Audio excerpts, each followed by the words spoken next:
Hello and welcome all to the first workshop of the Empower the Truth Summit series. We're very excited to be having Sohini Guharoy now. She's a group head of audience growth and platforms at Network 18. And today she's going to be taking you through the intricacies of distribution on social platforms. But before we get started and before I actually bring her on, here's a quick reminder of where we are.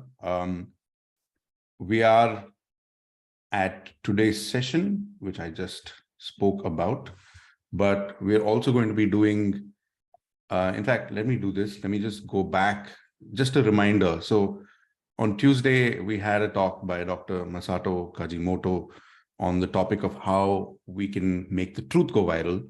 That was a very well-attended talk and a lot of questions came through. It's the same drill this time as well.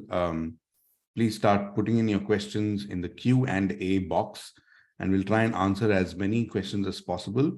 Last time we got 42 questions, and I think we were able to answer about 22, which I think is okay given the fact that we have time considerations. And of course, coming up ahead, we have a mobile video for truth telling. That's next Thursday at exactly the same time. And that's with Manon Varshaw and Sanjay Biswas. We also have a masterclass on podcasts from perhaps India's finest podcaster, why podcasts are better at conveying the truth and how to get started. That's the Thursday after that. And then we have Alan Soon, strategic communication. That's on the 30th of March. That's the last Thursday. And of course, on the 23rd, that's one Thursday before that, we have Design Basics for journalists who want to spread facts. That is by Rishad Patel, Rishad and Alan from Splice Media, as many of you know. So this is the program all through March. And now it's back to Sohini. Sohini drives an integrated engagement and content strategy to accelerate audience engagement and revenue growth on platforms. And in fact, I actually tell you all more about her when I bring her on. Sohini, I'm going to stop sharing my screen. And before you start sharing your screen, let's just bring you on and let's get chatting with you. So there she is. Sohini, hi. Thank you so much for making it and doing this for us. Thank you so much, Venkatesh. Thank you for inviting me. Happy to do this. Great. I'm looking forward to this. So Sohini and I have been colleagues at least two times before. Yeah, two times before. And she was the head of social platforms at the Quint, starting from 2015 onwards. And then she moved on to NDTV, and now she's at Network 18. So she's been someone who's been tracking how to distribute news across social platforms for almost 10 years now, 9 years, right? So if I get my maths right. So Sohini, let's just start off. Yeah. Because we were all doing plain news without the beginning of social media. Yeah, absolutely. Yes, I believe 2014, I think we started slowly and then it became like a rush. I think that's pretty much the story of all news organizations around the world. So, before we get started, I want to ask you a question. How has the experience of distributing news on social platforms changed from 9 years ago? I mean, it's changed in bits and starts, and of course sometimes it's been U-turns and dramatic changes. So tell us a little bit about that. Sure. Before I get started, I'll just like to please pardon me. I've got a bad cough, so I might be coughing. So please excuse me for that. But I'll start because this, 9 years back, I think, yes, Twitter was there, YouTube was there. So social media was something where it was an outlet more so as to where posting was concerned, wherever you create a show, you have something on your website and you post it on YouTube or you post it on Twitter.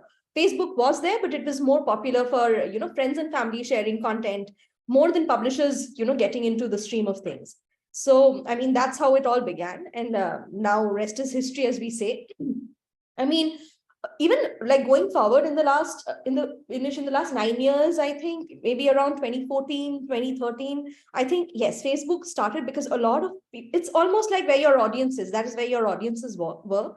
And it's about how publishers came into being as to serving the kind of content that they wanted to in different formats across all platforms. So yes, it all started with YouTube, and YouTube has been like the mega rock star for throughout it. But like Twitter was there very early on. And then came Facebook, Instagram, Twitter, which just caught on to the flurry of things. So yeah. Interesting. I think we'll have a lot of specific queries for you. And so let's get started with your slides, and then we'll get into the actual, roll our sleeves up and get in the actual program. One reminder to everyone here, we're going to be talking about different social platforms. And so there'll be a lot of generalizations, but also a lot of specifics. So if you have any questions, particularly related to a particular platform that Sohini is talking about, you can start filling in your questions in the Q&A box right away, so that, I try and accommodate as many questions as possible. It's all yours, Sohini. Thank you. You can see my screens, do you? Yes. Okay, so while I start, I'll just, I'll mute my video off, I'll speak, and then when we are taking questions, I'll come back on video. That's okay. Sounds good. So yeah, so we're going to be talking about, the evolution of course, social media, as we have all used it in different, all of us are on social media, whether we consume our content from there, whether we connect with our friends and family, whether we stalk people, whether we see what is happening in the fashion sense, whether we, even now, we also get targeted marketing. Sometimes we want to buy something, we end up buying things from Instagram and YouTube and Facebook and all of that, the ads that we get on that. So social media platforms have been an integral part of our lives, whether we like it or not, and it has kind of gotten way deeper into our screens as much as we'd like to use it. So, happy to be a part of this conversation, to maybe exchange insights, share anecdotes from my experience so far, and also the transition, and more importantly, dissecting the content distribution, which is on several popular social media platforms such as Facebook, Twitter, Instagram, TikTok. These are the mains that we'll be focusing on. But of course, there are many other. There's WhatsApp, there is Telegram, there are Facebook Messenger. There are a flurry of other platforms, as we call them, or messaging apps, as we call them, where we distribute content, where we consume content, and also engage and interact with the publishers, with the content creators that we like to consume content from. So I'll start with just a sec. Yeah. So why is social media important for news publishers? I think this is something, no matter which market you're from, as I would understand from Venkatesh, that the room that here today, we have a lot of journalists among us, a lot of people who work with social media, who create content for their audiences, who are mostly there on social media platforms. So I'd like to start with, why is it important for news publishers to be there? And when I say news publishers, that also includes journalists, reporters across all the departments on, in any newsroom. It is important because that's where our audiences are. We may create TV content, we may create website content, we may create specific content specifically for certain platforms, but at the end of the day, you can create a wonderful product, but if it doesn't reach to your target audience, it is not getting seen, it's not getting consumed, it's not getting read, it's not getting viewed. So it all brings down to us, no matter which platform. Like today, we create a podcast and we share that link on an Instagram swipe up, or we share that on a YouTube, or we tweet it out so that we get some audiences from Twitter back to the, podcast, so that they listen to it. We create a video, which is a native video, which we produce for our websites, which maybe goes on a television platform. And again, we share it across all our platforms so that our audiences, we tap onto the audiences no matter which platform they are. So it is, it is inherently, like, there's no reason for us to say why it is. It's very obvious why it's important for news publishers and content creators, because again, earlier we had of course, newspaper, television. This was all, like, as we used to call them, the voice of God. Like, it was a one-way communication. But going forward, as with the digital stream forward, it is no longer a one-way communication. It is a two-way communication. Today, it's every content creators is accessible, journalists are accessible, even ministers are accessible, politicians, actors, they're all accessible to each other through communication. You don't like someone's film, you can tweet to that actor. You don't like someone's comment, you can write to them. So similarly, you don't like someone's content that they are creating, you can communicate. Or if you want to have a deep dive conversation with them, there are multiple formats of lives, Q&A. So there are multiple formats that has evolved over the last few years. So which began as a medium of just distribution, which started as content pushing. So that was a push mechanism. Now it has become a push and a pull mechanism, both. And when I say pull mechanism, why do I call it? Because we not only push content to our audiences, but we also like to hear from them. We also get their feedback, because as content creators sometimes, and or news publishers, we have to remind ourselves that, we may create the best of content that we think are important, but at the end of the day, the audience is God. They decide whether the content that we are creating is something that they'd like to read, whether the format in which we are creating the content is something that they'd like to consume or not. And in the day and age of mobile phones, I think it is more and more important, because 95% of our audiences are consuming content on their mobile phones through various apps, be it social media platforms, be it news apps, be it video platforms. So it is very, very important on how we kind of shape our content and how we put it out. Earlier, a journalist or a reporter's or an anchor's role was very limited to just creating the content. But I think with times, as we have seen over the past few years and in the times to come, it's no longer a singular role. It's a holistic role, where the reporter or the content creator who's writing a piece of story, who is researching and creating a big story, is also responsible for making sure that it reaches the right audience, because they'd like their audiences to engage with their content and read that content. So it's very, very important there.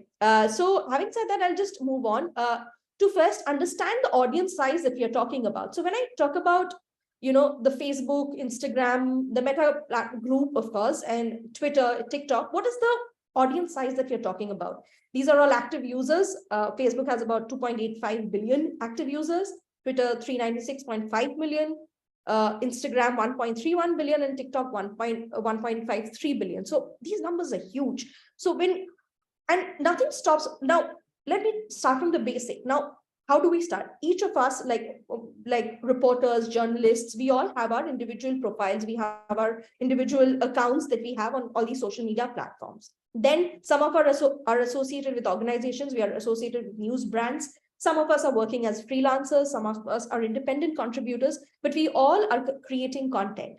Now we have ready-made audience sitting on these platforms who are actively coming to these platforms to consume content, not just our content.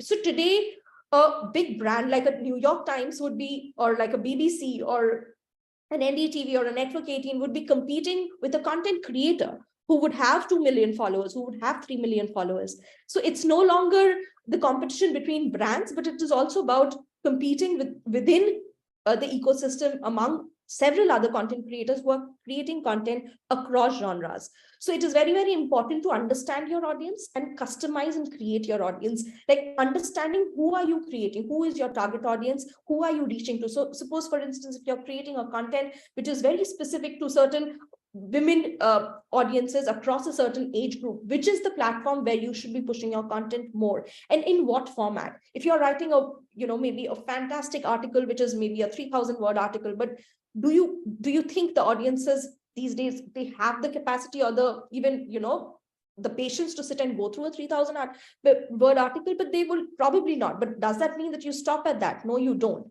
What do we do in that case? We customize and create bits and pieces of that content. We break down that content, make it into different multimedia formats so that it's easy for our audiences to consume. So again, we go back, like today there are multiple interviews. I mean, we are all consumers at the end of the day. Also, we are the audience also. So we all consume content. So as this is something that we all in our organization in Navigating, this is something that we all go by. Every time you're creating a content, you're creating something, always do the first round of check. Is this something I would like to consume? Is this the format I would like to read if this came on my timeline? And again, your organization might have 10 million followers. Your organization might have 15 million followers, but all the content, your organization is just not putting out your content. They're putting several other content, and you're competing in a flurry of other creators. So the chances of your content being discovered is very, very less. So all the more reason optimization. So all the more reason making your content, the packaging of your content needs to be very, very important and sharp so that it catches someone's eye grab, because attention span is going day by day. It's just going down. So this is the audience size that we're talking about. And each of these platforms, while they're identified as social media platforms, but they all have their unique identity. They all function differently. The reach is different. The way these platforms function is very, very different. So we'll go through each and every platform, and then I'd like this to be an interactive session, please. If I'm going fast, please tell me. I'd like to take more questions as we go. So let's make this interactive so that there's something at the end of it, some takeaway for both of us at the end of it. I'll go to the next slide. So how does content distribution work on Facebook? Now, Facebook as a platform has multiple content elements. Like it's like a marketplace, if I could call it. It's like a shopping mall, if I could bring in that example, because it's just not showing your content. It's showing personal images, personal videos, because it's a social networking site. So people share their content. That's their first motto. The second goes content across all platforms. Now, Facebook is not a platform that creates content. There are people who are on Facebook who create content and share content. Anything that is in the public domain, anyone who has a public profile, public account, public page, share content which is visible to everyone. And it is not even limited to a certain demographic, certain geography. Anyone can access that content if you follow that individual, if you follow that page, if you follow anyone sitting in Alaska can also probably watch something that's happening in India if they follow a certain news brand, or they follow certain kind of content creators that they'd like to watch. So that's the scope that we have created, that the social media platforms have created and given that scope to all content creators. So how does content distribution work? Now, you may say that, okay, fine, I work for XYZ brand. I have created this content. I've given a fantastic headline. I think this is a topic that, audiences want to read, want to engage with, and we create the content. Now, how does distribution work? Now, your organization may be posting maybe 50 content, 100 content pieces. A person, your target audience, may be following some 150 to 200 pages, individuals, content creators, different video, profiles, content, like profiles that creates a lot of videos, a multiple of them. So it's not necessary that if your page is pushing out 200 content, everything is landing upon everyone that follows your page. How does Facebook work? Facebook algorithm works. It's a customized timeline. Facebook is a very, very customized timeline. So Facebook algorithm is a set of rules that, rank content across the platform. So it's called personalized ranking. So as you would have seen, like, say, for an example, like all of us, our Facebook timelines look very different. Even if we follow the same set of people, even if we follow the same set of brands, our timelines will always be different. And every time you refresh, every 10 minutes you go, you'll see a different feed on your screens, on your mobile handsets, if you're consuming content on Facebook, because that's how it works. So you might be the kind of engagement that you have with certain kind of content. You might be someone who is keen to reading a lot of or consuming a lot of sports content. So the next time you will see a lot of that kind of content across pages. Sometimes pages you do not even follow will kind of suggest content to you, saying that we all would have seen it on our timeline, saying that news suggested for you. That's the algorithm at play, trying to understand. This is what we call as also machine learning, which is why very, very important as we hear and know. But this is how the algorithm functions. What is it? Trying as best to kind of customize the content for you so that you find relevant content whenever you log in on Facebook. So that's how the algorithm functions. And also the algorithm evaluates every post.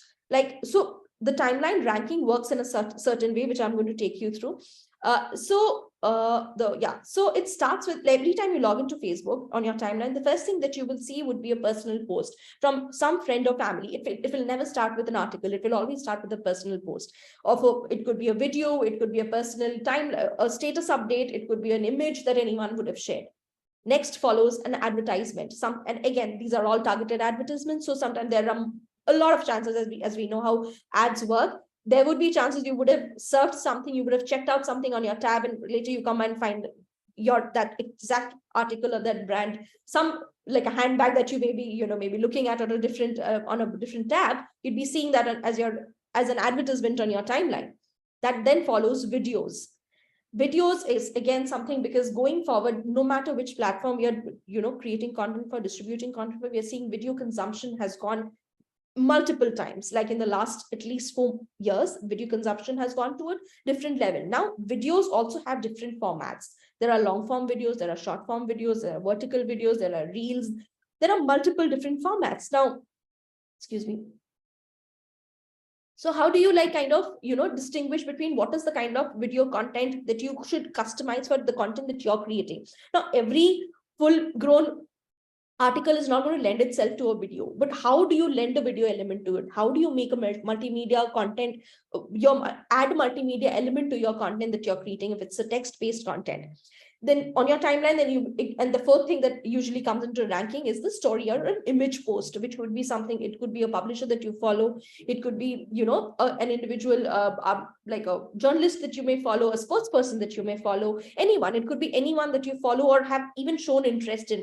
And it is all driven by the engagement. So the algorithm tries and understands and evaluates everyone's engagement and what they are interested in, what kind of content that you may have 50 friends on Facebook, but you won't see all of their posts regularly on your timeline. There will be a handful of them who you will see a lot of content from. Why does that happen now? Because the algorithm has figured that you may be interacting with these friends of yours, or these people that you are friends with a lot more than you do with the others. So it just figures that you're interested more in interacting and seeing content from them. Sometimes you will, like on a Facebook, you will also say your friend has liked this, and that comes on your timeline, saying that if your friend has liked it, chances are you might also like it. So these are all ways in understanding how the algorithm functions. A lot of times on your timeline, when you're consuming content, you would have also seen little polls that Facebook shares, that do you think this content is relevant? Do you think this ad is relevant? This is all the machine trying to understand. This is again the basics of machine learning.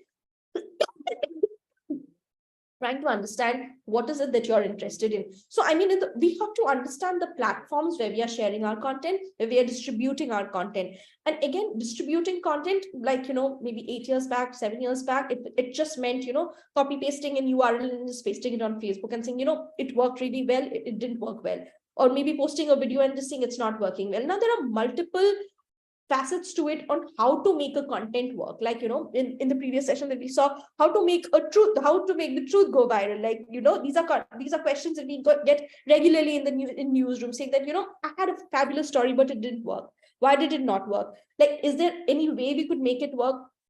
Now, as much as, the power that fake news has of getting viral is not something that truth does, but we got to keep trying. We got to make sure that the way we are disseminating, you're sharing our content, or maybe, structuring the content is something that people would like to consume. It's something that it's easy for them to consume it. Any questions on this before I move? There are a bunch of questions, Sohini. I'm wondering aloud whether you want to go, let me ask a few questions. And then I'm assuming you're going to another different platform. I have a bunch for Facebook, but yes, I'll take the questions and then. Okay, let's break it up because you've asked. So, Taru Bhatia asks, since algorithms and social media platforms keep changing, what are the basic best practices that should be maintained throughout, keeping in mind both reach and engagement? Yeah, good question. So, Taru, the thing is, see, algorithms will change depending on consumption habits also. So today, lives may be consumed more, tomorrow videos may be consumed more, but what remains is your basics. So the basics, when you're sharing content, no matter what kind of content, the basics of, making sure that your content is fact checked, making sure that you're not sharing content just to make it viral, which is not, you have not verified that kind of content. So the basics should be in place, because the platform also reprimands people who do that. Like a lot of people you would be seeing sharing content which just does not belong to them. They'll be lifting content, they'll be sharing, they'll be plagiarizing content. At the end of the day, it is no matter what changes are there in the algorithm, but it is going to hamper you going back. Even if you're a publishing platform, if you're an organization who is sharing a lot of that content, you will be reprimanded. Your monetization rights would be taken off. Your reach would go down. So as since Boom is doing that, I would also like to say, so every time a page shares something that is not correct, that has to be fact checked, the page reach goes down. So I mean, you may have 2 million followers following you on a certain page. But if you're not following the community guidelines, if you're not following the IP, intellectual property rules, that making sure that the content that you're putting out belongs to you, you have fact checked it, you've verified it. There are processes set in place for platforms to keep a check, to keep the hygiene, to maintain that. So these are very, very important basics that we need to keep in mind while creating content and sharing content. So no matter which way the algorithm goes, these will never change. This is number one. Second thing is also, every time we are creating content, we are creating it for the audience. So my advice would be to create content in the format that audiences are consuming. And so to be up to date as to what is working on which platform is very, very important. So today, if short form videos are working, today, if vertical videos are working, if reels are working, then is there a way for you to integrate that in your storytelling? Is that something that we should look back and trace back and maybe take a decision on what content and format we'd like to create the content in? Hope I've answered your question. Got it. Great. I mean, the thing about community guidelines is something that many people, when we are starting out, we don't know, but I would like to underscore that it's quite important. Let me take a couple more questions before we move ahead, Sohini. Nusrat Abbas asks, want to know, okay, I think there were two questions. What is the best video format for getting posts viral on Facebook? Now, this is a question we'll come to again and again, but just for video format for Facebook, what is the best video format? And I'm going to add another question to it. Does it still make sense to upload videos natively on Facebook as opposed to putting a link? Oh, yes, I would definitely say, because see, like, I'll answer your second question first. I think all platforms will always prioritize their native videos first, rather than, prioritizing an external link that could be in YouTube. And YouTube link will always have lesser reach than a native Facebook video would. Website story that takes you out of the Facebook ecosystem will always be prioritized second than versus someone watching content back to back on the Facebook player. So that is definitely, native is something that we should all look if we want to focus on one platform and look at distribution, and also views, making sure that we monetize from that video. That is very important. And about the first question that Nusrat has asked about what format of video is the best. So this is subjective. It depends on the content you're sharing about, but given that everyone is creating content and also consuming content on mobile phones, short form video, which is vertical, is the most engaging video format that is consuming. But having said that, this is just one format. You can create videos. People, at the end of the day, when you're posting a video, you need to remember that someone is watching it on their mobile phones. Now, whether they're going to move, turn around their mobile phones and watch it, if it's a gripping, very important, a very good video that you've created, people will turn their screens and watch it.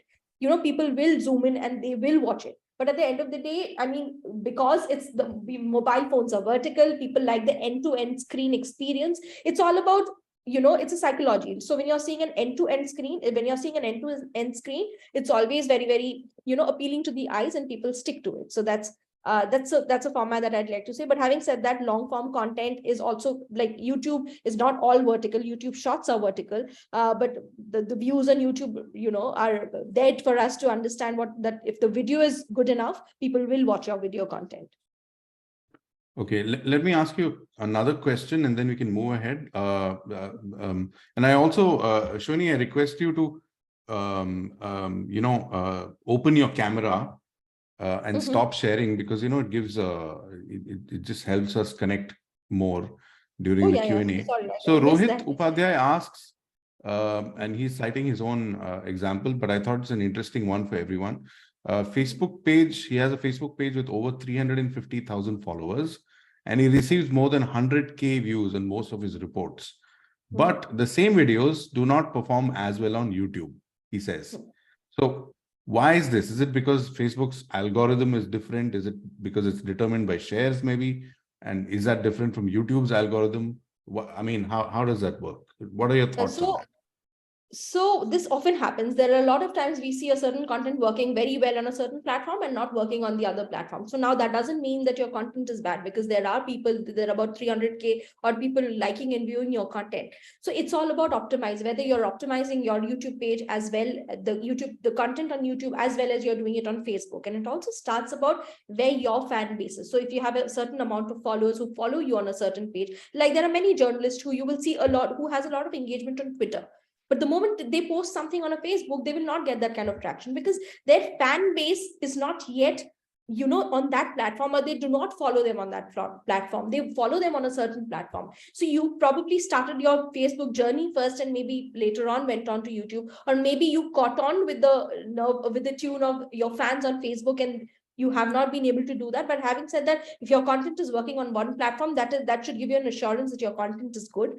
That just means that you have to optimize your content better on YouTube. You have to make sure that it comes up on search, make sure that it comes up on suggestions. You have to work on the back end of it. You have to make sure the metadata is right on point, so that you get that kind of shares. It's got nothing to do with your content quality there. It is completely depending on what kind of content people are also kind of wanting to watch on that particular platform. So that would determine that. Okay, I also want to do a quick time check. So we've spent about 30 minutes already on Facebook. So I think we'll have to go a little faster, because I want to bring in more questions. Yeah, sure. So shall we do that? Sure. We have about another half an hour, and maybe if you can stretch, depending on your schedule, Sohini, maybe another 40 minutes. So I want to bring in other platforms as well. So let's. Okay, sure.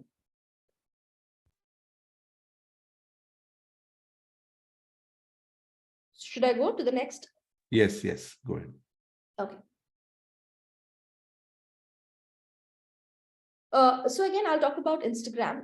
So now, what works on Instagram? Instagram is an interesting platform now. I think among Facebook, YouTube, Twitter, and TikTok. Of course, we don't have TikTok in India, but globally, TikTok is quite a phenomenon, and there are many followers and fans on Twitter, and news publishers are very much there on TikTok.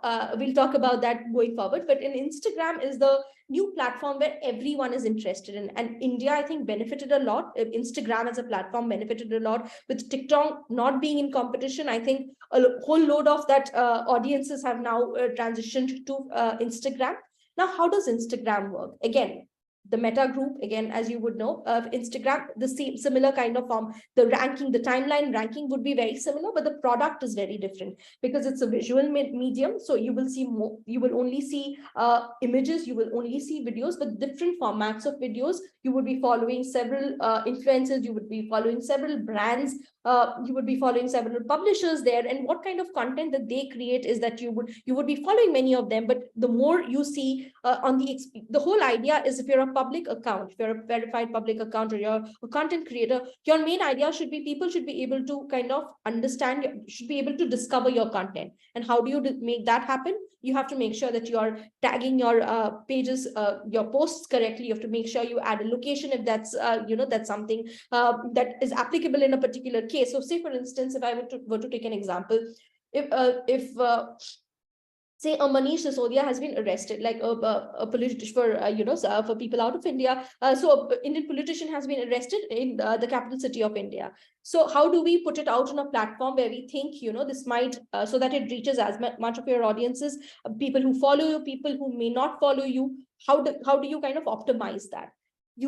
If that arrest is happening in a Delhi, you can add a location tag there, so that you're basically making it easy for the machine to understand, for the algorithm to understand, to make sure that where to kind of land your content to, who are the kind of audiences that would kind of want to interact with that kind of that kind of content. So basically, what is metadata? What is optimization? I mean, these are things that journalists may say, I don't want to get into the nitty-gritties of tech, but these are very important, because this is as basic as understand. This is, if you're a writer, if you're writing a story, you're the best judge of knowing what are the keywords that your audiences would be typing to search and land up on your article or land up on your video. So I mean, tags, of course, there are SEO teams who will give you those inputs, but I think, again, a writer, a reporter, a journalist would be the best people to know what are the search keywords, what are the right hashtags that could be used, to making sure that your content is discovered. Like, as I said, again, we might be creating the best of content, but if people don't see our content, I mean, it's of no use, right? And then again, we also don't get the right feedback of whether the content is good enough or not, whether that is the kind of content that our audiences want to engage with or not. Now, there are four main formats on Instagram: visuals, reels, stories, explore. Now, now everyone's sharing content, right? Like, everyone is sharing visual content. Now, what differentiates one from the other? The quality of the image, the quality of the video that you're doing, original content that you're putting, whether you're copy pasting someone else's content and just putting it out as your own or not, how much of engagement you have with your audiences. So say, for instance, you posted a video and you have a reporter who's taking questions, who's responding to questions on the comment box. If you can do a Q&A, there are multiple stickers there on the Instagram story format. So like, a lot of people are very, like, a lot of journalists, even in our newsrooms, often come and say, I want my content, or I want my story to be on the timeline. I want it to be posted as a post. But let me tell you something. Instagram stories has way more engagement than posts have. And this is, this is going through data and having anecdotally speaking, the call to actions through Q&A on Instagram has a lot more engagement than it would have on a comment box in an Instagram post. So it's all about choosing which format would be best for your content. If it's breaking news, it would be best to put it out on a story. If it's a developing news, say it's an earthquake and you're reporting the death toll, put stuff like that on your Instagram story, because it's going to update, it's going to change, and then swipe it back to your website, so that you take it back to your website if you want to kind of do that kind of social traffic. Or if you think that there is, you have part of your audience who is interested in listening to you, if you're a reporter on ground, you can also record something and send it to your social teams, or maybe if you have access to the pages, kind of use it to your advantage, because you would be seeing a lot of the Gen Z, of the young audience, are there on Instagram. You'd be surprised, as per a survey, 72% of Gen Z is consuming content and consuming their news from Instagram. So that's how much the percentages has grown up over the years. Reels. Now, why is Reels so famous, and how do you I often get a lot of questions saying that, how do we make our Reels get a lot of numbers? How do we make popular Reels? Now, Instagram has a lot of these. So if you're a brand who's creating content, whatever the popular songs are, whatever the popular Reel library songs are, you just have to, no matter if you're a brand, if you're a food brand, you could be a apparel brand or anything, you could just add a trending song to it, a reel from the Reel library, and that would make sure that it features and explored. Now, as you all of us would have already known, that Instagram is focusing a lot on influencers. It's focusing a lot on individual content creators than it is focusing on news publishers at the moment. Why is it doing so? Because individual content creators are creating original content for that platform, which also means the hygiene of the platform is maintained. Because say for instance, 10 news publishers, news is going to be the same. The formatting might be different. The way they are presenting the news might be different, but at the end of the day, they will all have the same. And also, beyond the point, publishers will want to monetize, because why else would they kind of invest? There are two ways: either they get traffic to their website, or they kind of monetize from these platforms, or they use the user base that they have on these platforms to kind of generate direct ad sales. So of course it happens for a cause. So I mean, it goes back to seeing what the priority of the platform is. Currently, Instagram's Reel format, Reel or vertical video format, is the most popular format that they have in terms of videos. Stories is the second best for any public platform. Again, like any news publisher, if you're looking to kind of increase your followers, increase engagement, make sure you interact with your audience. Make sure it's not a push. Make sure it's always a push and a pull. As I said in the beginning, it has to be a community, because it's all these platforms are based on engagement. Seeing algorithm figures, the machine learns how to kind of surface the kind of content, customize it as per people's choices and the kind of content that they consume generally. So this is how the Instagram, the basics of the product works. So these are some examples that I've pulled out. Like, see, these are all reels that news organizations are creating. The first one on your screen is the BBC News reel tab. The second is the Money Control brand from Network 18. The third that you see is Brute India. All three amazing brands. There are several other brands that are creating content specifically. Now, you may a question again, and not just a question. This is a problem that we often encounter in newsroom. How can I create so many videos in multiple formats? Some in some platform they need a vertical video, some platform they need a 1:1. Now I can't be creating so many, I can't be doing so many renders. Now how do I do that? Now there are always, there are tricks and trips of how you can kind of do that. Always make sure for any video, no matter which platform you're posting any video, you're creating that video for, make sure it has a very, very clean thumbnail. It should tell your audience what the content is all about.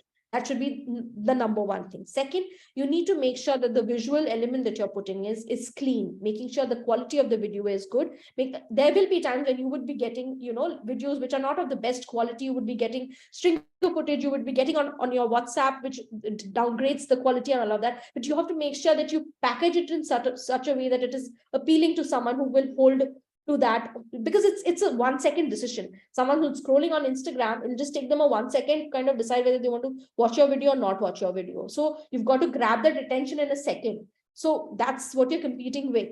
That's where, and you would be looking, and on your screens, if you look at the numbers on all the plays, the BBC were 3.5 million views, 2 million views, 4 million views, 1.7. If you look at Money Control, the several lakhs of views that you would be seeing. Root India, you would be seeing several lakhs of views. So this totally depends. And again, if you're, a lot of times people say, okay, but I have just, maybe 1 lakh followers. How can I reach to more audiences? That's how you grow your audience base, because the way you tag, the way you optimize your videos will ensure that your content is suggested to people who may not follow you, but may be interested in the kind of content that you're creating. Now, how does that happen? Once your page is following all community guidelines, they're following all the IP rules, they're making sure they are creating content, original content, that is something that the platform then itself will start suggesting to many other like potential audience who might be interested in the content that you're creating. So this is how reels have format. And on your screens, if you look, there are multiple tabs.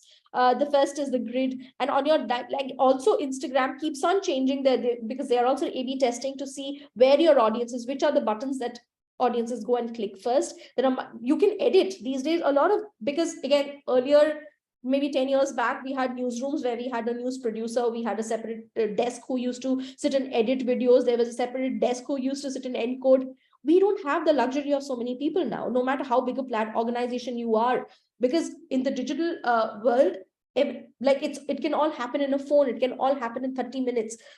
Like a reporter, him or himself or herself is going out in the field, recording something, editing it on Instagram, the kind of tools that you have on Instagram, because when you create it on Instagram and you post it on Instagram directly, automatically the reach increases. It does show an impact in the kind of tags that you're using to kind of making sure that the reach, the impression of your content is more. Now, I'll be discussing in detail about social media analytics, no matter what, but I'll just give you a brief into when I'm talking about Instagram. Earlier we spoke about Facebook. It is very, very important to understand what metrics are important for you. Now, metrics would be different. Like if you're sharing if it's a text-based story, maybe you'd be looking at CTRs, how many people would have clicked through back to you and gone back to your website.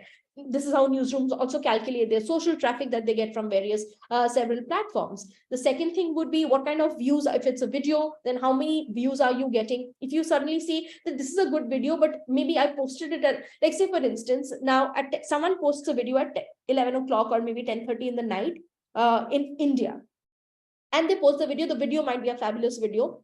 What if your target audience is not online at that point of time? Because people might be sleeping through the night, and because more people, your target audience is not engaging with your content, the algorithm might be figuring out that people are not interested in this content. And what happens, it's not shared. It has like 8 or 9 hours of that night time, and people are not engaging with that video, so it's throwing up on people's timeline. No one is engaging with that content, and then you might be in the morning, you wake up and you see maybe you don't have that many views, and I think that my video didn't work. No, there is an option to create a post with a new video where you don't have to post or upload the video again, but you can re-push it to your timeline at a different time zone to make sure that that's when your audience is engaging with you on that platform, to understanding understanding and this is not something that you can check once a year and be done with. These changes over a period of time. It's very important for you to know which geographical locations are your audiences maximum logging in from, and this is across all platforms from Facebook, YouTube, Twitter, Instagram, TikTok. It is all applicable in all platforms. All of these platforms have their individual analytics dashboards. They also have, there are many third-party dashboards through which you can acquire this data, but data is very, very important. We, as journalists, as newsroom content creators, we can no longer say that, my job is to only create content, but you're creating content for the audience. So it's very, very important for you to understand and know the audience who you're creating the content for. Again, like what are the times when you can see all of this in your data dashboard, where you see what are the time periods or the time zones when people are logging in or consuming with your content. You will see a graph. Now, depending on that, you can choose and pick which kind of content you're going to be putting out. Now, of course, a question I often hear from a lot of people in newsrooms are, should I have a fabulous exclusive? Do I hold on to it? What is the best time to post? These are all very common questions people across newsrooms would be hearing. Okay, I want to put my post out on a prime time. Now, this is not television. I mean, there is no appointment viewing as such that happens, unless it's like an episodic series that you have, or of a show that you're putting out every day. But what happens if you have good content? Never hold on to it. You can always optimize it, you can repush it, but never hold on to good content, because if a news is breaking, because chances are, if you have a particular news, your competition is not going to be far behind. Algorithm will rank, and the engagement will go up depending on whether you're putting it out first, whether it's fact check verified or not, and third, what value addition have you made to that. Say a celebrity couple got married. Now everyone has the same news. Why will someone else come and everyone's putting out the same image? How can you ensure that you get more traction in a certain content versus your competition? So these are little things that can be taken care of if you keep in mind.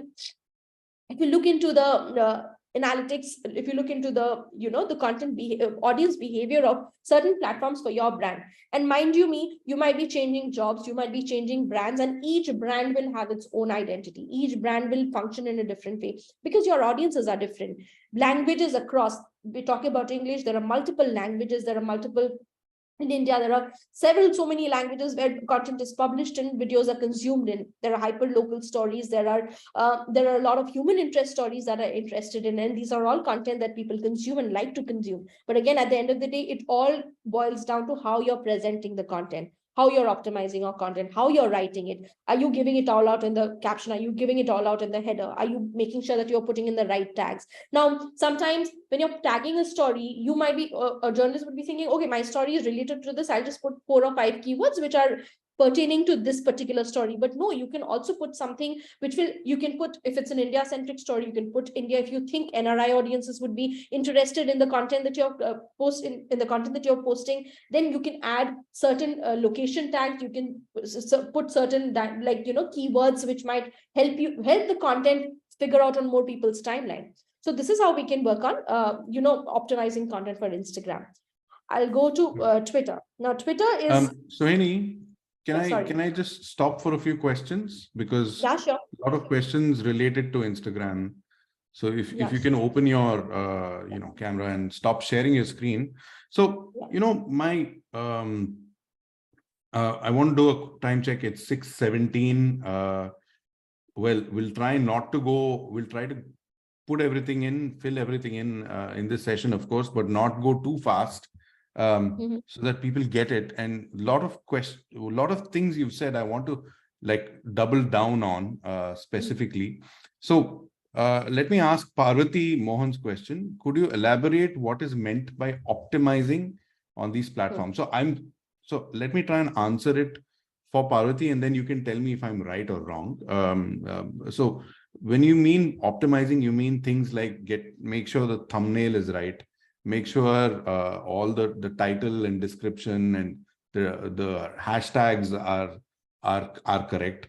Make sure that you're posting at the right time of the day. Make sure that all of that, right? That's what you mean by optimizing, right? Yes, that, and also the metadata. Like each of these platforms, when you're uploading, there are metadata. So when you're uploading it, like whichever teams may be uploading it, you have to make it, because if you're not helping the machine understand which kind of audience to kind of throw your content to, it's just going to do its own toss and come back. and the algo might get That's it true. right, algo might get it wrong. So you have to That's a make sure the very metadata is properly filled in. So by metadata, if people don't know what metadata is, it's all that information that is, one way of looking at it is it's all the information that's around what you're posting. So it's not what you're posting, but it's like the stuff you add, the tags and the hashtags and what else would be, it depends. It changes from platform to platform.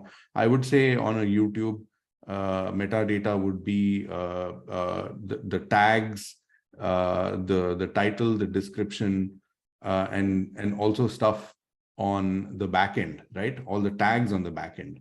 And on Instagram, it would be the metadata would be slightly different, right? I'm assuming there would be more hashtags that are needed on Instagram. Yes, I was but also it's not told, for instance, relevant. that on YouTube, per video, sometimes it makes sense to have as many as 30 to 40 or 300 or 400 tags alone. So what is meant by that? Yeah. So I'm Tags, not in hashtags are different, and you're right. tags. So can you do this for us? Can you tell us the difference between hashtags and tags? So how a hashtag works on Instagram and how a hashtag works on Twitter is very different. Hashtags don't really work on Facebook, but you can try them out because keywords are like, even if you don't hashtag it, if you're just making sure that the right keyword is there in your caption box or the content box that you're putting in, Facebook algorithm will pick it up. But you also have a metadata where you put in tags. Now, tags and hashtags are very different. Tag is basically keywords that your audiences might be searching, or it's helping the search engine to kind of making sure that it pops up. Now the Facebook search isn't the best. Facebook search is not that great, but like as a lot of us would know that, but the YouTube search is very, very crucial. So when you're posting a content on YouTube, you have to make sure that the right tags, like any possible combination that people might search for the kind of content that you're creating, that might land them up, that might come in the suggestion box, at least in the first tab or not the second tab, because that's how you will get featured. Because if people don't find your content, there's no way, they don't even get to sample the content that you would have created. Are And when I tags talk about visible? hashtags, no, it's not visible. So tags are not visible to people. So This it's is the stuff helping you the put in machine. the These are all back end. done at the back end. Okay. The hashtags, a few hashtags when you're writing the caption would be available, that can be visible depending on how someone is writing and while they're optimizing the video. But again, these are very important. Like say, like now I'll tell you the difference that I just mentioned about how a hashtag is different on a Twitter versus how a hashtag is different on an Instagram. So on an Instagram, the hashtag is going to help again for content discovery. Tagging that much is not yet available, but it's going to start, like, because Instagram is also working on their product. It's going to happen going forward. As a lot of you would have seen, the Meta Business Suite has been already rolled out, and there would be a lot more features available on it to optimize more videos. But on Instagram, if you have a public account and if you're creating content for public consumption, you have to make sure you're putting in the right location. If it's something that is relevant for the kind of content that you're creating, you have to make sure that don't add more than 15, but don't, like, say, I often see a lot of people putting out things like, they'll just hashtag separately the same words that they would have used in the caption. Don't do that. That's futile. When you're writing don't waste your hashtag. 10 to 15 is more than enough, but making sure what hashtags you would be writing. Now, a lot of times it happens in a news flow, in a newsroom, when news is breaking and someone who's sitting on a certain desk and, churning out content after content, it's difficult for them to do that sitting and, finding out which may be the best thing. So as I always suggest, every day in the morning, we all know what are the top stories of the day, right? So whoever your social producer would be, whoever your news editor would be, your video producer would be, I think it's very, very imperative. Like, there are certain big stories of the day. You can just make a list, like, take out that 5 minute or 10 minute and put it all down and stick it on your, desks, or put it for reference, or you can Slack it to your teams, etc., so that it's easier. All you have to do then is just add a couple more. Like, if there are breaking news, you can do the exercise separately, but for the big news of the day, you can already have it ready, and then that just saves up your time, because again, time is of the essence, because these are not human beings sitting and ranking, making sure that XYZ's content comes ahead of the other. It is all about who is putting it out first, who is optimizing it the best.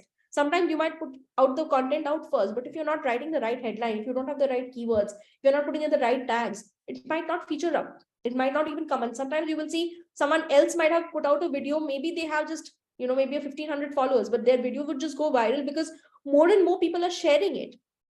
There's a little tip and trick that people do. Like if you're posting a video on Instagram, you can DM it to like maybe 10 people in your inbox, so that the algo figures that, okay, people are sharing that content from that. So that's just a little way of kind of nudging the algo to see. But these are little tips and tricks on how you can make things work. Like it's not always going to, like, it's not like a ready reckoner, but these are little things that you can try to kind of push your content. And also, it is all the content and the analytics kind of makes it so if, like, it's so easy for everyone if they just take that extra 2 minutes to sit and just go through. The moment you posted, the first 20 minutes is going to tell you whether it's going to work or not work. If you see it's not getting that kind of traction, then you can always go back, re-edit and re-push it. And if you say, for instance, you've pushed out a video and it has gone viral and it is getting a lot of views, don't touch that video. A lot of companies make a mistake when something's going viral. They'll put money on it because they feel, okay, if I just boost that video, it's just going to get to that XYZ notch and I'll get that. Don't never spoil. If it's organically growing, don't spoil it at that moment. Let it have its full run, because if it's performing, if people are commenting and using it, chances are it will get more views. Once the organic run has run down and you think there is more for you to get, that's when you can boost it. That's when you can repush it. You can cross post it if you have multiple brands within your organizations, depending on what kind of organization you're working with. So yeah, these are little things that you can keep in mind while you're kind of customizing and optimizing your content. Okay. We have tons of questions, so I'm going to ask that. But just a reminder, of course, that everything that Sohini is saying about Reels holds good for TikTok as well. Yes. And I just wanted to reinforce that message. So let me just see. You did mention how many hashtags a particular reel should have. So Jatin Gandhi asks, how well do still images do on Instagram? Still images also do very well. Now that depends on the quality of the image that you have. If you're putting in text on the image, making sure that the design is very clean and neat, it's not too cluttered, you don't have too much text on the piece, making sure that image is really clean, have a certain design that you follow to. I think someone. Yeah, you can continue. Yeah. So yeah, that's how you can kind of making sure that the image quality is good, making sure you have a certain house style or a house design. Don't just, like, every day you can't have different design. Decide on the designs that you have and then stick to that. So that, like Nike doesn't change its logo every day, right? So decide on your brand look and then go with it. And you can always revise it whenever you think, you might want to rehash it, but do that periodically. And again, YouTube data will, like YouTube analytics will always tell you whether your thumbnails are working on it and the CTRs are good enough or not. So that these data will help you whether the decisions that you're editorially making are actually working or not working. I mean, that's the best way to kind of go ahead. Yeah. A lot of questions about disinformation as well, because of course we have fact checkers here in this this audience. So the question is, a lot of times platforms allow, so anonymous attendee asks, if platforms are deprioritizing content that violate their community guidelines, how come disinformation content still continues to go viral? I mean, I don't know what you would say, Sohini, but my thought would be that it is possible that disinformation does not violate community guidelines, because the nature of disinformation is it doesn't necessarily have to be hate speech or extreme speech, or it doesn't necessarily have to be content that's clearly lies. It can be just be hints. It can be written in a satire form. It could be written indirectly. So I'm pretty sure that disinformation can still go ahead, even though they don't necessarily violate community guidelines. That would be my thought, but I don't know what your thoughts are. I agree with you there. That is a very important part of it. But there is another part where I think in a lot of times, a lot of posts that you would be seeing is not even flagged. Maybe a particular brand's particular tag has been flagged off, has been noticed and has been sent that notice, but till it is kind of, resolved, it stays, you will see a layer that comes, saying that this particular article has been, fact checked by a third party fact checker saying that this is false information. You will see that. But at the same time, it doesn't kind of boil down. And a lot of times, a lot of handles which are not public or verified also tend to share a lot of these videos, because the whole idea, the nature of viral videos or fake news is it is so tempting, or the way the visuals are so the engaging, that people do kind of think that it's real. A lot of times we see a lot of when earthquake happens, or like any when natural calamities happen, those are the times maximum people will just to create, like during COVID we saw so much of it happening. So I mean, platforms at the end of the day, which is why the third party fact checkers, like platforms, don't take it upon themselves to kind of verify that, but they have it as a very, very strong metric for their community guidelines, because at the end of the day, the content that you're creating is being hosted on their platforms, or the platforms are responsible for the content that you see. And also, having said that, we are all informed consumers, we are all informed audiences. So I think it's when we are also sharing content or seeing that content, it is our duty to kind of go and report if you see a content which is going viral, which is fake. So always report, like, if you're consuming content on that platform, I think we should be making sure that we should be making sure to know where we are consuming the content from. Okay, I'll take a couple of more questions. Shayan, I'm sorry if I'm mispronouncing your name. Shayan Kundu asks, can weak content be viral following the procedure? So you might get everything right, the right hashtags, the right tags, the right metadata, the title, everything. But if the content is weak, can it still go viral? Rare, because that is very rare to happen, because that means if you yourself are identifying it as a weak content, then that means you yourself as a consumer may not want to read that content or consume that content. So if you don't want to read your content, your consumer may not want to read that content, or your audience might not be interested in that content. Having said that, you can also there are ways of packaging. If you want to give it, if you think your content doesn't have that kind of a impact, how can you kind of package it better? Can you add a multimedia element to it? Can you add a interactive session to it? Can you add more elements to kind of engage your audience? You can try it out, but rare chances of that going viral. Viral is again something that a lot of people together might be interested in watching that video, or watching that content, or reading that news piece. So it depends on the pulse of the content that you're creating. Okay. Another anonymous question is, while creating original content, influencers, they tend to be on camera. But for news reels, remember, like many of us are not comfortable on camera. So are anchor links necessary in today's day and age? So yes, so what happens is, when there's a known face, or there is a journalist who you might know is doing a reel or making a short video where you see their face, it automatically becomes something that you immediately relate to and tap on and say, okay, I want to know what a certain journalist has said something on this topic. But having said that, there are, like, as you would be seeing, there are two ways of, not just two, the main categorization. There are a lot of visual only reels where you can add a lot of visual elements, you can add a lot of slugs, you can add little text graphics, so that it's engaging enough for the audience to kind of not to be glued into, because it's all, again, reads are so small. So it's, by the time if your content, initial part of your content is good enough, chances are people will end up watching your video. But having said that, if there is a visual element where your anchor is facing, it's always better. But I mean, you can always, it's not necessary to always have a face, but if you have a face and create a format with that, that's not bad either. I mean, they do get a lot more engagement, but also that doesn't kind of guarantee that every time you have a face, your reel is going to work. It all boils down to the content. If your content is strong, it is going to work. If your content is weak, you might have 3 faces on the screen and people will still not watch it. So that's the content is king. Yes. Okay. So we've reached an hour's mark. I don't know how much time you have, Sohini. Yeah. So, but and there is another question which I don't want you to answer. I'm just bringing it up because Nitesh Bharadwaj asks, with your experience, with which social media platforms work best for remote, rural, and tribal areas? So before we get into that question, we planned for both Twitter and WhatsApp.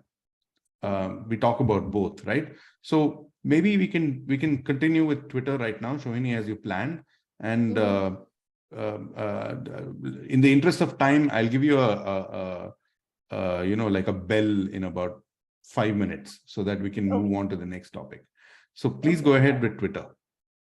Okay, I'll take that question and then I'll hop to Twitter, because this is a very important and valid question, because we are working currently in network agent. We are working across 117 districts, getting hyper local. So the kind of response that we are seeing across our platforms, if you're seeing most people are there on WhatsApp, and Facebook is the platform where they're consuming their content mostly on. Because all this while also, I mean, it's easy. The app is loaded. A lot of mobile phones, low budget mobile phones are come with the app loaded, preloaded on their mobile phones. So there are several factors. Sometimes they also work very fine. They work seamlessly on like a 2G or a 3G. So depending on the network capacity, also that depends. But Facebook and WhatsApp are these two platforms that we've seen a lot of engagement and like sharing happening from a content sharing distribution perspective.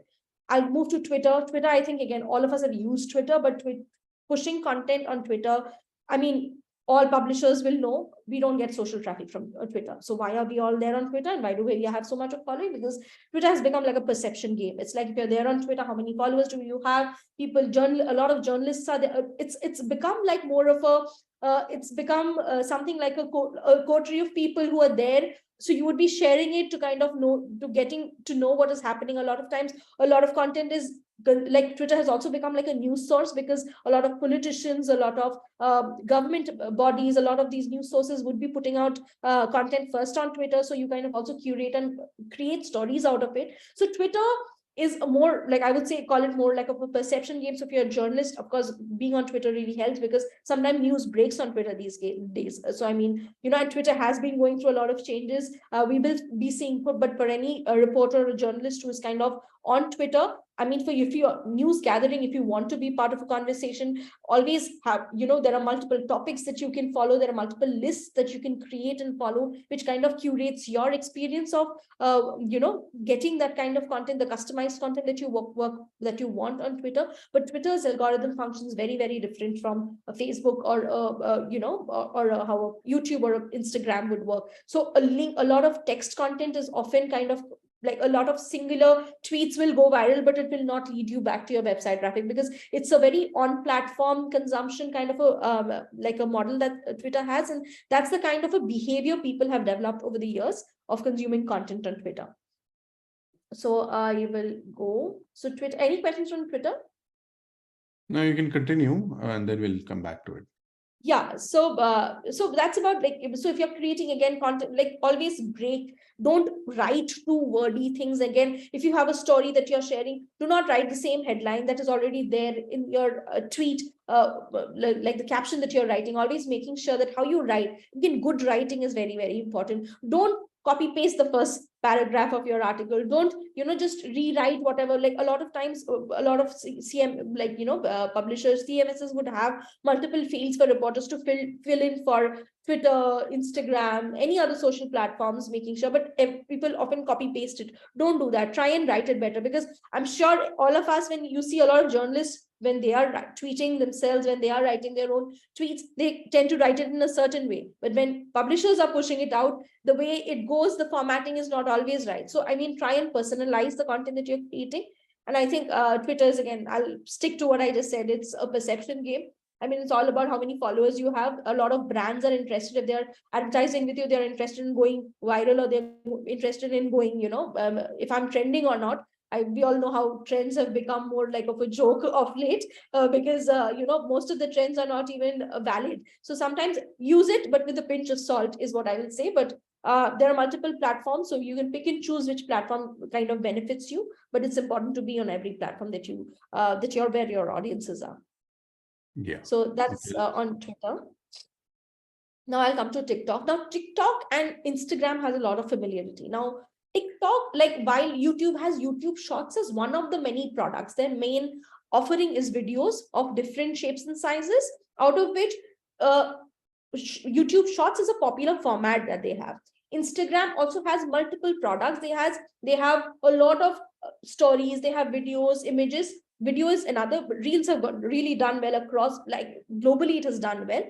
TikTok has very, very sharp focus. The reason TikTok is so popular is because it's easy to create TikTok. There are like audiences across all age groups, across all the demographics that kind of consume content on Twitter, consume content on TikTok, pardon me. So globally, as you would have seen, like the TikTok, when it was there in India, when it was not banned in India, it really rose to a lot of popularity. A lot of brands were interested in kind of advertising or creating customized advertorial content on TikTok.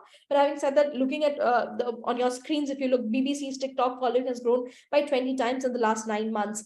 If there are the top, the CNN, Independent, Sky News, Forbes, all of them are on TikTok, because again, we come back to the same discourse, where you go where your audiences are, and that's where your audiences are. Now, what kind of content is being consumed is also very important. Just because you're a news brand on TikTok doesn't mean you're going to put out whatever's going on your TV clip and you're just clipping it out and putting it out. No, it's customization. If you see a certain genre of content is being consumed on a certain platform, then as content creators, as publishers, it's our job to understand where to kind of fit in the pieces, where to fit the puzzle. It's not a one size fits all. We have to create, because like for social platforms now, per se, like how a website editor would be looking at a website, right? He has multiple menus, multiple sections, a hamburger menu, where they'll be selecting what are the maximum the sections where people can kind of come and consume their content from. Similarly, it's very important to customize the content, understanding which content fits which platform and in what format does it fit. How, and again, also doing the math, how does it benefit me? Am I getting website traffic out of it? Am I getting a certain kind of following out of it? Is my reach increasing? Is my engagement increasing? Is it leading me to monetize more? Am I being able to monetize a certain amount of value from this? It has to make sense on both cases, but it's very important to, again, understanding which content works on what platform. So this is TikTok. Any questions on Twitter and TikTok before I go to analytics? I think let's go to analytics. So one of the things we want to do is we want people to understand how to use analytics in a very generic level. So let's move to analytics. And there's a reminder for everyone. Please take this this survey link that we put on the chat window. We'd like you to take this survey monkey link. It's just basically 2 questions. So it won't take any time, and it'll help us understand how to get it right the next time. So please go ahead, Sohini. Yeah. I think we can see your screen, which is... I'm just flashing the scan QR code right now. If you don't want to click on the link, you can just put your phone cameras here and scan the QR code to fill the survey. Yeah, you can do that. I'm going to do that too. I'm just going to see how it works. If it works, yes. Yeah, it worked. Okay, it's all yours again, Sohini. Yeah, but can you see my screen? Yeah, no. Yes, we can. Yes. So again, as I said, why TikTok? Because that's where your audiences are, audience engagement. And what on TikTok? Short videos. Because again, as we know, attention span is going down day by day. So there's a reason why news in short videos are kind of getting more and more popular, because across the spectrum, you will see more and more people are consuming content in shorts because they don't have time, or maybe they don't have that attention span to kind of sit through a good content. But having said that, if content is good, you might have teasers to a big documentary. If someone is interested in that, they will always go to your link. They will click on your link in bio and go and watch the documentary on your website or on YouTube. So there are multiple ways of how you can navigate through content. So these are important aspects of it. And as I say that, I'll move to analytics. Now, every platform has their own analytics. There are basic analytics, there are deep dives. But while we can look at data, it is also very important to understand data. What is an important data metric that you should be focusing on? Like, what is reach? What is an impression? What is reach? Like, reach would be, you may be having, you can have like a 2 lakh follower, but your reach can be multiple times, 10x of that. And that will totally be determined by how many kind of audiences are kind of getting your content, consuming your content, or engaging your content with. Whether platforms are sharing your content. Whenever a lot of newsrooms would be here, our reach has fallen.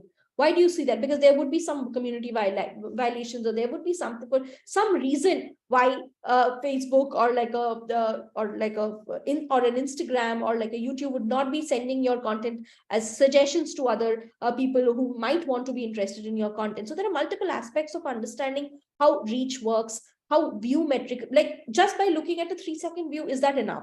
Just because you've gotten like a 200K video view on a certain video, is that, you might be happy with it, but what does data tells a lot of story. You need to understand that, because the moment you click on a video and you expand the video analytics, you will see, you can understand exactly where your audience has dropped off.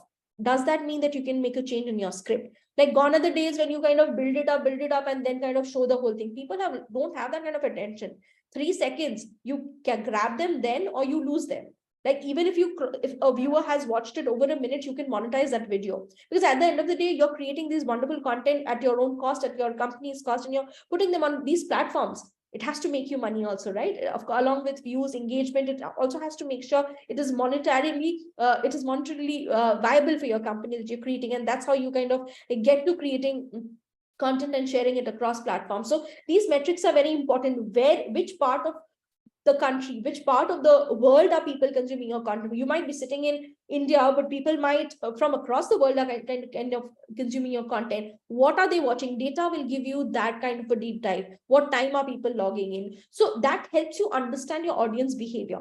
We should not be oblivious to the fact that, okay, I'm just doing my job, I've written my story, I filed my copy, and I'm saying the best story possible, I'm just putting it out. But what if it doesn't reach the right audience? Because that doesn't give you your right feedback as to understanding. Now, while views and engagement is a very, very important metric when platforms are concerned, and going forward, like, these are all analytics that are being integrated in several websites through Google Analytics gives a lot of integral detail that you can get to see what kind of, again, like the nitty-gritties of where your audiences are consuming you from, what keywords are they searching to kind of land up on your timeline, how do you increase your search volume. These are very, very important aspects, not just for your website content, they are as important for your social platforms also, like a Snapchat, like a TikTok. Why are these important? Because that's where your audiences are, that's where your marketers are interested in these days. When newsrooms, when there are brands who are coming to collaborate with your news publishers, the first thing that they ask is, what is your digital audience size? And when they ask that size, it's not the website audience, or it's not the website page views, or the unique views. They're also asking about the total audience size that you have as a brand, as you have as a group. So these are very important, and they don't happen overnight. They have to be cultivated. A lot of people will be like, we'll just get a follower campaign going and we'll just increase our followers. But will that follower campaign help you kind of bring in engaging audience? Because because you might get a bump in your followers for one time. Next time a platform does a sweep, all your bots are going to go away. You're going to spend money and then lose your followers, and then you're not even going to get those followers who are going to be engaging with your content. So it's futile. It's like a chase. So anything that's grown organic is the right way to do it. Of course, there are multiple times that we have commitments. There would be some brand associations that you might have where you need to kind of increase your video views. You can do that, but always keep in mind, when you're creating content, analytics is the place which will help you write your script better. Understand where is it that your audience is kind of bouncing off, which location is your audience is kind of tapping onto you for. And always engage with your content. Like, you might be a reporter who has filed a copy, you might be a journalist, you might be doing something, but always go back and look at which platform your content has kind of has been consumed the max from. Like, people are, even TV videos are now, like television things that go on, like television programming chunks are not consumed on Facebook and Instagram and YouTube, because people don't have the time to kind of go and do that appointment viewing at 9 o'clock at night. Maybe they'll do it at their whims and fancies when they have time, and then they just scroll it. Which is why we as content creators, we as news publishers, we are breaking down the pieces. You might have a very good interview. You might, like earlier, a lot of us would be having like even now, like you would be seeing, you break down your interviews into multiple chunks. Now, a whole video interview link might get you 10 million views. But if you chop that video into multiple segments, like into 1 minute, 3 minute, 5 minute, depending on which size of the video that you're plucking out of, your whole video might still get 10 million views, but all of these additional videos will also add up to the kitty of the total view.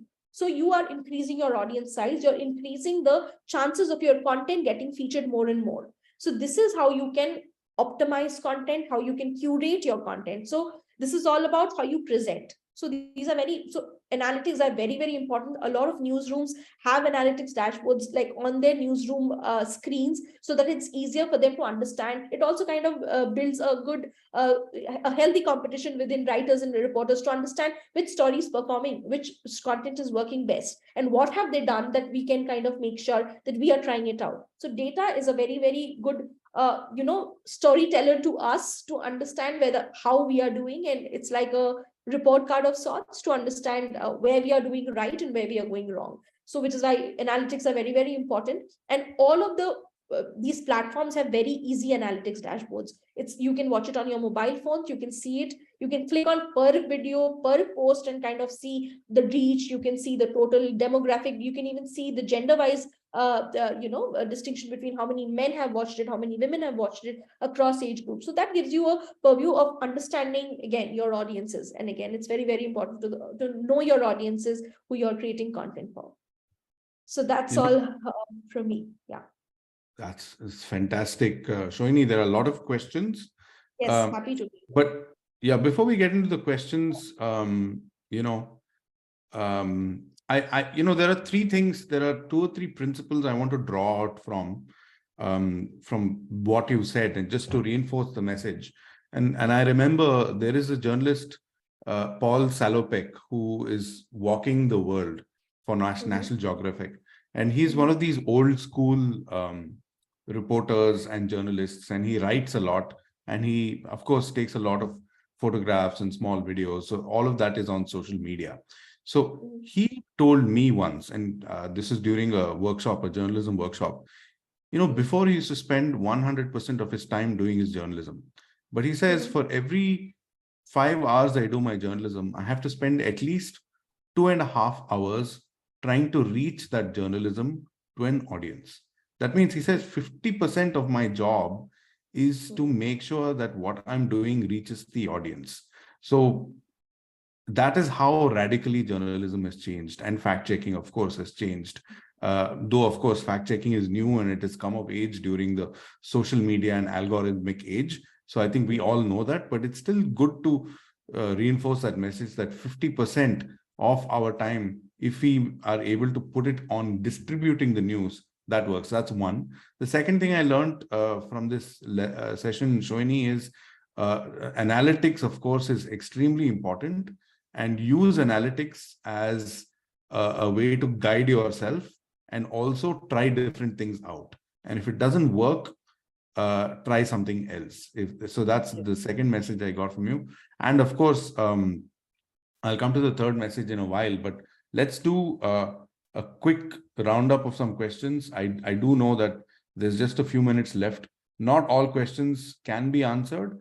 Obviously, there are 27 of them still left. We've answered about 14, but that's typical for these kinds of workshops. So let me see. Let me look for some questions. Jency Jacob asked a question about small newsroom versus large newsrooms. So his question is, he says, large newsrooms have audiences that are legacy. So they bring in massive audiences. While on the other hand, viral content creators have the strength of virality due to their unique content. Now, what about the rest of us, like small newsrooms, independent fact checkers, independent journalists who don't fall into either category? How does one build a distribution kind of strategy? Any thoughts on that? Yeah, so I've been a part of legacy newsrooms and also startup that has started from zero, and we at the Quint, where we created content from zero to the numbers that we have that we've seen growing forward. So it's all about, some pros and cons will always be there for legacy news publishers. Yes, they will have a certain kind of audience, but they will also have a certain stiff audience who would be wanting to watch content in a certain format. And they also have a certain style that they have been doing the journalism in, they have been kind of creating content in, so that they bore that baggage along with them when they are, in their audiences when they are creating content, versus a small independent newsroom or like smaller outfits which are just starting off or maybe experimenting. That gives you a lot of room for error. It gives you a lot of room for, creation, for that innovation that you might test out. Because again, audiences at the end of the day, all they care about is good content. Like sometimes even in newsrooms, we often say, this is TV content, this is digital content, this is social content.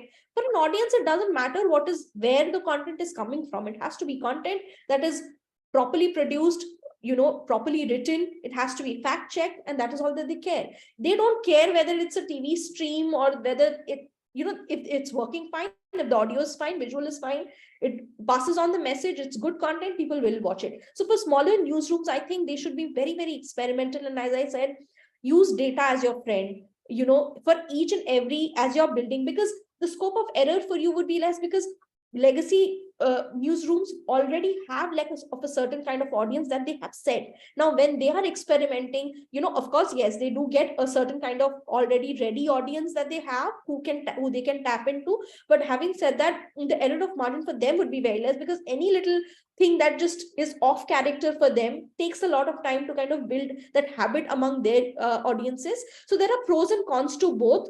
So I think, which is why you will see a lot of legacy brands now, they will have, whenever they're creating or starting something new, they start with a different brand name, so that they can give a specific different identity to that brand, so that the brands don't get diluted, while they can continue, getting the kind of engagement that they have been getting over the years. Which is why for a new show, they will create that kind of a approach on social, approach on digital, making those marketing spends, so that making sure that individually creating that brand.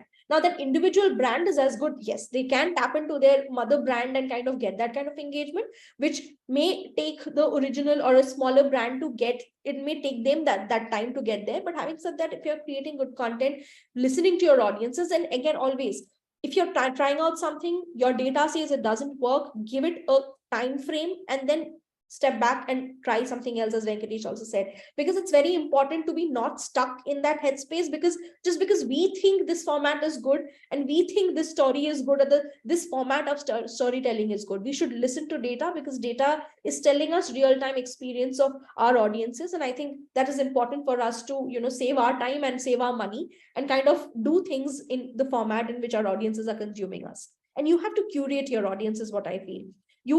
It's like you might start something new, but you have to give it enough time for them to also build that habit.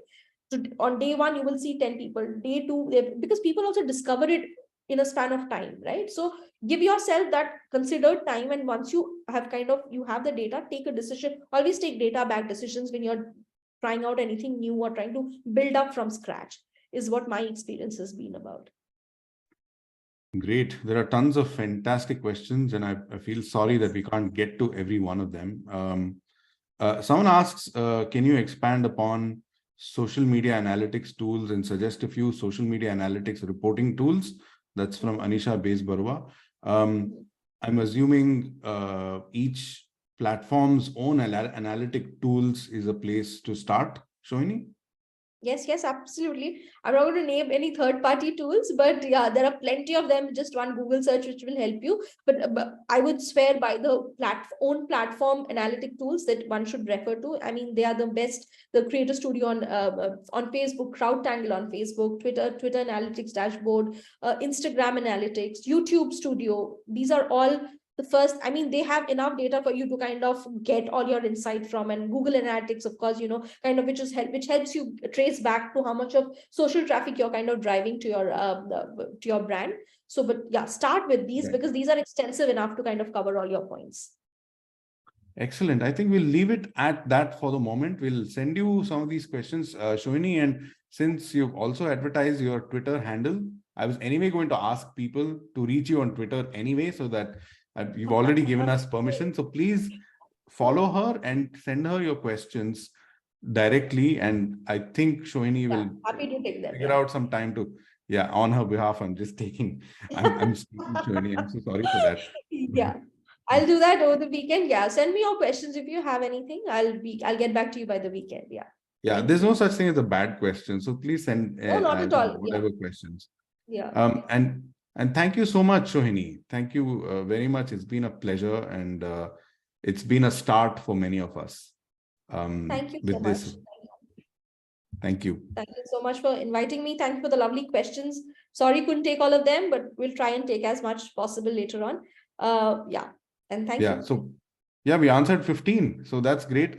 Before you folks log off, I want to make a quick announcement. Sohini, if you can stop sharing, I'm going to share my screen, which is the quick announcement, of course, is what Sohini has spoken about today is something you can connect to what's coming up as well. So this is going to be coming up very soon, which is going to be the session with Alan Soon.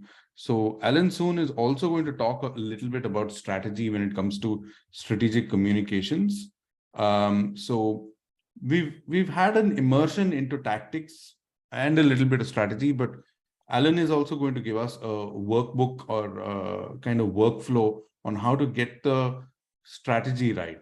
So if you're thinking that, okay, you've understood a lot today, but you don't know where to start, I would urge you all to register for the 30th March webinar. And of course, in backwards order, the Thursday before that, we have design basics. So a lot of what Sohini has spoken about, you can connect to design basics as well. And before that, you can connect that to mobile video for truth telling. So some of those questions about vertical video will be answered during next week's session. And of course, we also have a session on podcasts. So we have a lot of this coming up, and these are all world-class and world-leading people who are taking you through these basics. And yeah, just like Sohini. So I just wanted to add that before we let you all go. So thank you so much, all of you, for joining us today. And Sohini, thanks once again. Sohini, I think you're... Thank you for having me. Sorry, I just realized I was in mute. No. Thank you so much. And we're going to be stopping recording this now. Please do take the survey because it's extremely important for us to design better experiences for you all. Thank you. Good morning, good afternoon, good evening, wherever you're joining from. Thank you so much. Thank you.